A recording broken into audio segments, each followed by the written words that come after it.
इस कार्यक्रम के पुण्यार्जक हैं श्रीमती आशा देवी, सोहनलाल जी विदावत, पुत्र पीयूष कुमार, पुत्रवधू दीप्ति, पुत्र कुशल कुमार, पुत्रवधू जिनल, पोती जीवनी विदावत, परिवार कुंडा, राजस्थान, मुंबई अंधेरी, जिला उदयपुर। सुबह प्रातः की बेला भगवान का जन्म हुआ। अपनी चित्त वृत्तियों को तुमने भगवान की जन्म अवतरण पर समर्पित कर दिया। मैं देख रहा था कि लोग घड़ी नहीं, जो देख रहा था वह मंच पर भगवान का चरित्र देख रहा था। वरना समय हो जाए तो लोग घड़ी देखने लगते हैं, लेकिन डूंगरपुर में ऐसा हो रहा है कि लोगों को किसी भी घड़ी में घड़ी देखने की जरूरत नहीं पड़ रही है। उनकी एकटक निगाह मंच पर रुकी हुई है। यह प्रभाव हमारा नहीं, ये हमारे केशरियानाथ की कृपा है, उनका प्रभाव है, आदिनाथ भगवान का कृपा है।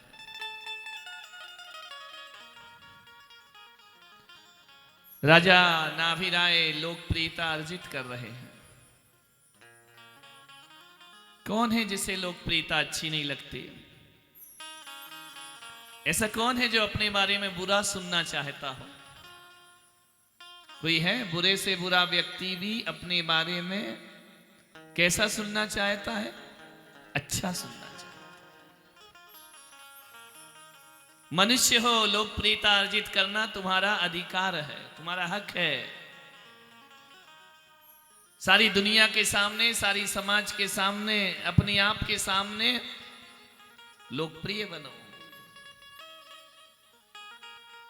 लोकप्रियता कैसे मिलती है? नंबर 2 से, बेईमानी से, छल से, कपट से, ईर्ष्या से लोकप्रियता नहीं मिलती मेरे भाई। लोकप्रियता मिलती है आदमी के चरित्र से। चरित्र यदि सदचरित्र होता है तो उसकी सुगंध फैलती है, और दुष्चरित्र होता है तो उसकी दुर्गंध फैला करती है। हमें अपने आप में सुगंधित होना है। दुनिया से जाओगे, कोई महक छोड़कर जाओगे या नहीं जाओगे? कोई खुशबू, कोई संदेश छोड़कर जाओ। मालूम है हम डूंगरपुर से चले जाएंगे, लेकिन बरसों ऋषभ कथा तुम्हारे हृदय में महकती रहेगी। क्या हम स्थायी नहीं हैं? हम तो जाने वाले हैं ना। लेकिन यह जो यहां पर घटा है वह सदियों सदियों तुम्हारे स्मृति पटल पर अंकित हो जाए।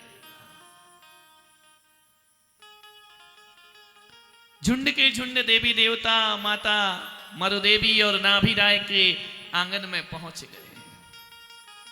अंतर मुहूर्त की घटना, जितना सुबह यहां चरित्र दिखाने में समय लगा इतना नहीं लगता है। अंतर मुहूर्त 48 मिनट के अंदर अंदर सारा जन्म कल्याणक हो जाया करता है, जन्माभिषेक हो जाता है, और बालक को वापिस इंद्र ला करके सौंप। ज्यादा समय नहीं लगता। लेकिन हम लोग थोड़ा विस्तार बुद्धि वाले लोग हैं, धीरे धीरे दिखाना पड़ता है, समझाना पड़ता है, तब जाकर के वो हमारे धारणा में, हृदय में समाहित होता है। अंतर मुहूर्त के अंदर भगवान का जन्म भी हो जाता है। इंद्रा के इंद्राणी लेकर के चली जाती है, जन्माभिषेक हो जाता है, श्रृंगार हो जाते हैं, लौट करके वापस अयोध्या में आ जाते हैं। माता को उनका बालक वापस सौंप देते। फिर क्या होता है? इंद्र तांडव नृत्य करता है। किसके आंगन में? नाभिराय के आंगन। नाभिराय मरुदेवी को बिठाया जाता है, उन्हें बालक सौंपा जाता है, और उनके सामने तांडव नृत्य होता है। झूम झूम जाता है सौधर्मेंद्र किंकरों की भांति माता के आंगन में नृत्य करता है। तुम्हें शर्म आती है ना, तुम्हारी इज्जत खराब हो जाएगी नृत्य करने में। बाजू वाला पागल कहेगा, बाजू वाला कहेगा कैसा नाच रहा है। ये भक्ति नहीं कर सकते। जिनके अंदर ज्ञान है, तर्क है, उनके अंदर भक्ति नहीं हो सकती है। भक्ति तो निरभिमान होती है, भक्ति तो तर्क से रहित होती है, भक्ति तो प्रश्नों से रहित होती है। कोई आर्गुमेंट्स नहीं होते हैं भक्ति में। लेकिन तुम तो देखते हो ना, बाजू वाला करे तो हम करेंगे, वो नहीं कर रहा तो हम भी नहीं करेंगे। लोग क्या कहेंगे, धत तेरे की, लोग क्या कहेंगे। सारे स्वर्गों का अधिपति देवराज इंद्र आज ये भूल गया माता के आंगन में कि मैं सारे स्वर्गों का अधिपति सम्राट हूं, मैं देवेंद्र हूं, भूल गया। तीन लोक के नाथ हैं, उनका जन्म कल्याण मना रहा है, तांडव नृत्य करता है। अभी करेंगे ना, इंद्र महाराज नहीं आए कि अभी प्रैक्टिस कर रहे होंगे। अब भाई हाँ आ गए क्या, नृत्य करना है, तांडव नृत्य आता है। आदमियों को तो आना चाहिए, बीबियां तो रोज नचाती हैं दिन भर उंगलियों पर, ध्यान रखना। आपको तो बहुत अच्छे से आना चाहिए। भगवान की भक्ति में सुध-बुध खोकर कभी नंदीश्वर द्वीप पहुंचता है, कभी सुमेरु पर पहुंचता है, कभी नाभि राय के अयोध्या के आंगन में आकर बहुत रूप धारण करता है। 1008 रूप बना लेता है सौधर्मेंद्र। भगवान की भक्ति करते समय नेत्र ही नहीं बनाता है, जहां देखो पूरे आकाश मंडल में सौधर्मेंद्र सौधर्मेंद्र ही नजर आता है। अपनी विक्रिया से बहुरूपिणी विद्या जिसके पास है, सूक्ष्म रूप बनाता है, विराट रूप बनाता है।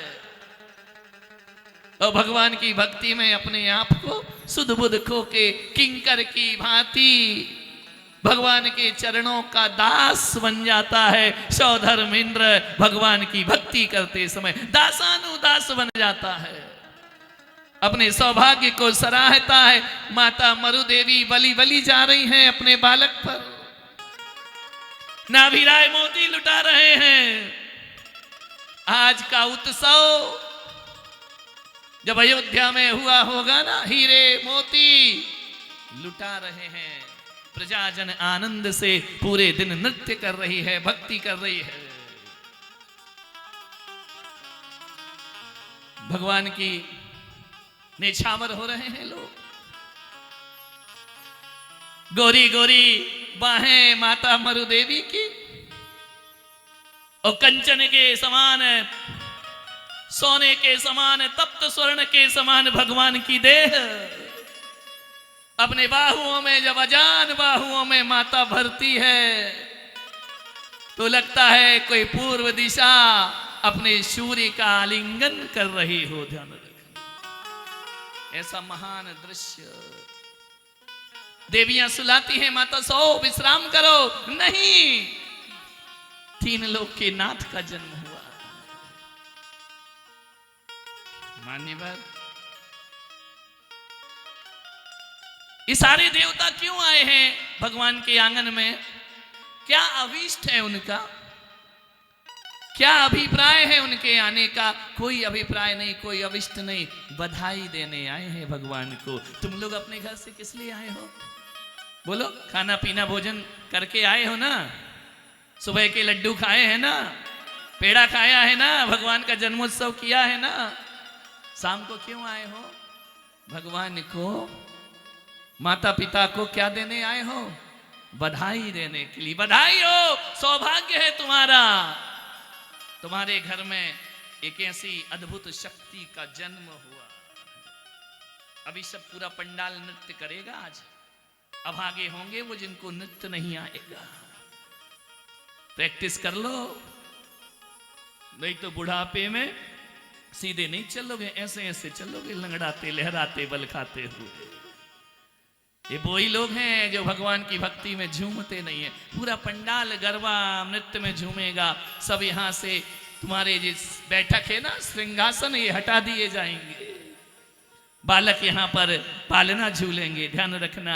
जिसकी गोद में सारा संसार झूलता है, डूंगरपुर वालों आज तुम उसे पालने में झुलाने का पुरुषार्थ यहां पर करोगे। जिसकी गोद में संसार झूलता है, जो भगवान की भक्ति में नृत्य करते हैं, उन्हें भव भव में नाचना नहीं पड़ते, जीवन को सार्थक करना।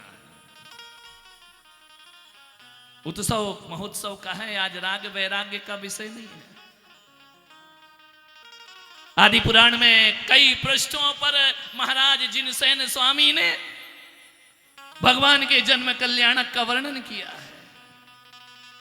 कितने सुंदर रूप, अत्यंत सुंदर शरीर, जन्म का अतिशय है उनके। 10 अतिशय जन्म से लेकर पैदा होते हैं, अत्यंत सुंदर शरीर, सम चतुर संस्थान सहनन भगवान का, एक भी अंग छोटा बड़ा नहीं, सब सुडौल भगवान का शरीर है। ऐसे भगवान मलमूत्र से रहित भगवान, माता का स्तनपान नहीं करते हैं, मां का दूध पी करके बड़े नहीं होते हैं भगवान। सौधर्मेंद्र जाते जाते भगवान के अंगूठों में पयोधर छोड़ करके जाता है, पयोधर अमृत छोड़ कर जाता है। भगवान अमृत चूस चूस कर बड़े हो जाया करते हैं। कभी पैर का अंगूठा चूसते हैं, कभी हाथ का अंगूठा चूसते हैं, जिसको मुंह में लिया उसी में अमृत की बरसात झरना फूट पड़ता है भगवान के मुख पर। वह दूध पीकर बड़े नहीं होते। सुंदर सुंदर वस्त्राभूषण सची ने पहनाए, श्रृंगार किया भगवान का। मालूम है 18 श्रृंगार, नारी के 16 श्रृंगार होते हैं, पुरुष के 18 श्रृंगार हुआ करते हैं। पुरुषों ने श्रृंगार छोड़ दिए, इसलिए इनने तुम्हारे भी श्रृंगार खुद ही पहन लिए। जब 18 श्रृंगार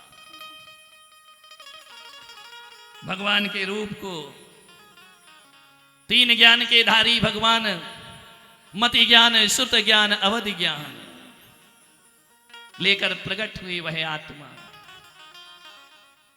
ध्यान रखना। सुमेरु पर्वत पर ले गए, अभिषेक हुआ भगवान का। इंद्रों ने आनंद के भाव से भगवान का अभिषेक किया और देखा, देवों ने आश्चर्य भाव से देखा, और मुनि भी अभिषेक में गए। चारण रिद्धिधारी मुनि सुमेरु पर्वत पर पहुंच जाते हैं जब तीर्थंकर का जन्माभिषेक हुआ करता है। ध्यान रखना, चारण रिद्धिधारी मुनियों को लिखा है, उन्होंने एकाग्र चित्त होकर के भगवान का अभिषेक अपने नयनों से देखा और भगवान की वंदना करते हैं मुनिराज भी। यहाँ ये नहीं देखा जाता है कि भगवान ग्रस्त हैं, भगवान चौथे गुण स्थान में, गुण स्थान नहीं देखे जाते। भगवान तीर्थंकर के गुणों की अर्चना और पूजा की जाती है, वंदना की जाती है। भगवान में वह गुण है 1008 गुण, जिसके मुनि लोग भी वंदना किया करते हैं। अद्भुत रूप है, ध्यान रखिए। ज्ञान पंथ पैदा करता है, भक्ति पथ बताती है। ज्ञान से पंथ बनते हैं, भक्ति पंथ नहीं बनाती, वह पथ दिखाती है। ऐसे पथ को देखते हुए सोचो, चंद्रमा जैसा मुख जिनका, भगवान का मुख कैसा? चंद्रमा में दाग है, मेरा तीर्थंकर बेदाग हुआ करता है। जानो बेदाग है, लेकिन फिर भी उनके गाल पर सची एक काला तिल बना देती है। ओंठों को गुलाबी कर देती है, नैनों में अंजन लगा देती है। सुंदर सुंदर आभूषण, देवोपनीत आभूषण, स्वर्ग से बनकर आए आभूषण से उन्हें अलंकृत कर दिया करती है। सीपी जैसी पलकें, बड़ी बड़ी पलकें भगवान की। तुम पैदा हुए थे ना, 8-8 दिन तो आंखें नहीं खुली होंगी तुम्हारी, ध्यान रखना। यहां तो भगवान आंख खोलकर तीनों लोक को देख रहे हैं आनंद के साथ। कमलवत नयन, सुंदर सुंदर कपोल, घुंघराली अलकावलियां, इतने सुंदर घुंघराले बाल भगवान के ललाट पर अलकावली बनकर छा रहे हैं। अत्यंत सुंदर शरीर, नन्हे नन्हे से हाथ, गोरी गोरी माता मरुदेवी। देवियां कहती मां हमें दो बालक। नहीं, मेरे बालक को नजर लग जाएगी। दृष्टि नहीं हट रही, देख रही है ना। 9 महीने से प्रतीक्षा कर रही थी, कब भगवान का रूप देखूं, कब भगवान को देखूं, कब अपने उस त्रिलोकनाथ के दर्शन करूं, अपनी नैनों से अपने नैनों को तृप्त करूं। माता रात रात सोच रही थी। सुबह होते ही सूर्य उदय हो जाता है। भगवान का जन्म हुआ। प्रेम अश्रुपात कर रहे हैं।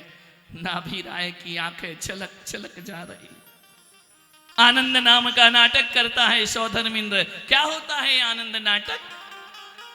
भगवान के 10 भाव कहां कहां उन्होंने जन्म लिया। महाबल की पर्याय, वज्रजंग की पर्याय, वज्रनाभि की पर्याय, सब दृश्य सौधर्म इंद्र दिखाता है। और माता पूछती है, हे इंद्र, हे सची महारानी, सची इंद्राणी, तुमने सुमेरु पर्वत पर क्या किया मेरे बालक के साथ?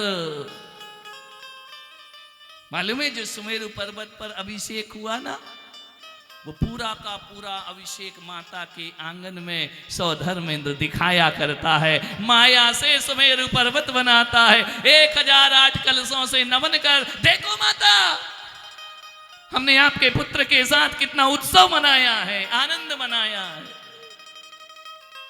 क्योंकि माता पिता नहीं जा सकते सुमेरु पर, उनके लिए पूरा, जैसे ये वीडियो बन रहा है ना, हम चले जाएंगे, दुनिया को वीडियो दिखाओगे कि देखो ऐसी ऋषभ कथा हमारे डूंगरपुर में आयोजित की गई है, ऐसा आनंद उत्सव मनाया। बस वही चीज सौधर्मेंद्र ने आनंद नाटक के रूप में प्रस्तुत किया। इस कार्यक्रम के पुण्यार्जक थे श्रीमती आशा देवी सोहनलाल जी विदावत, पुत्र पीयूष कुमार, पुत्रवधू दीप्ति, पुत्र कुशल कुमार, पुत्रवधू जिनल, पोती जीवनी विदावत परिवार कुंडा, राजस्थान, मुंबई अंधेरी, जिला उदयपुर।